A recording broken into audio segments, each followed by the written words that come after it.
হুঙ্কা করেন না দাদা, অসুখ খুব। আসসালামু আলাইকুম। তো আজকে আমি জাফর ভাইয়ের সাথে দেখা করতে পেরেছি। আমার এটা অনেক একটা গর্ব। ভাই কিছুদিন আগে মানুষকে মানে ধরে জাতলো, মানে যারা অশ্লীল ভিডিও তৈরি করে তারা কিন্তু জাতলো। তো ভাই কিন্তু এখন সেই ধরনের ভিডিও আর পোস্ট করে না। ভাইকে অনেক ভালো লাগে আমাকে, মানে তার ভিডিওগুলো দেখে কিছুটা হলেও শিখতে পারি।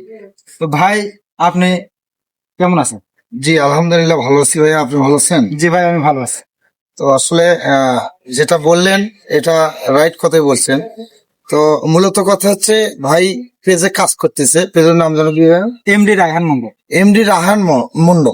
জি। তো ভাইয়ের একটা আমি কয়েকদিন দেখেছি, একটা জিনিস ফলো করলাম। তো ভাই আসলে নিজের যে শ্রম দিয়ে যে ভিডিওগুলো তৈরি করছে বা এখান থেকে যে বেনিফিটটা আসবে সেটা হচ্ছে গরিব দুঃখীর মাঝে বিলিয়ে দেবে। তো ভাই এর আগেও বলছিল, আজকেও বললো।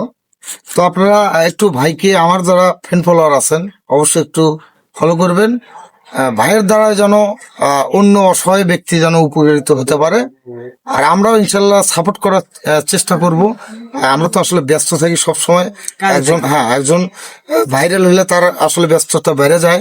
তারপরে আমি একটা কাজে থাকি, যার কারণে সবাইকে সাপোর্ট করা হয় না।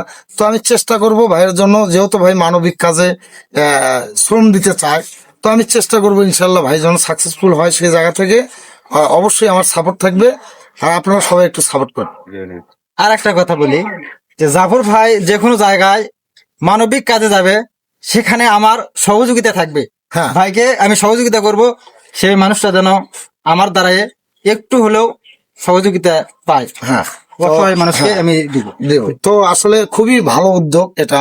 তো ইনশাল্লাহ আমরা যদি এইভাবে মানুষের পাশে দাঁড়াই, তো দেখা যাচ্ছে কি দিন শেষে দেখা যাবে যে ব্যক্তিগুলো আসলে অসহায় একদম, খেতে পায় না, নিতে পায় না, পোশাক পায় না। তো সেই ব্যক্তিগুলো আমরা সামনে ইনশাল্লাহ ভালো কিছু করব আমাদের মাধ্যমে। যে ভাই যে কথাটা বললো, তো অবশ্যই আপনাদের সাপোর্ট প্রয়োজন আছে। আমি রিকোয়েস্ট করবো এই ধরনের ব্যক্তি, এই ধরনের পেজ গুলো যারা চালায় তাদেরকে আপনার সাপোর্ট করবেন। ধন্যবাদ।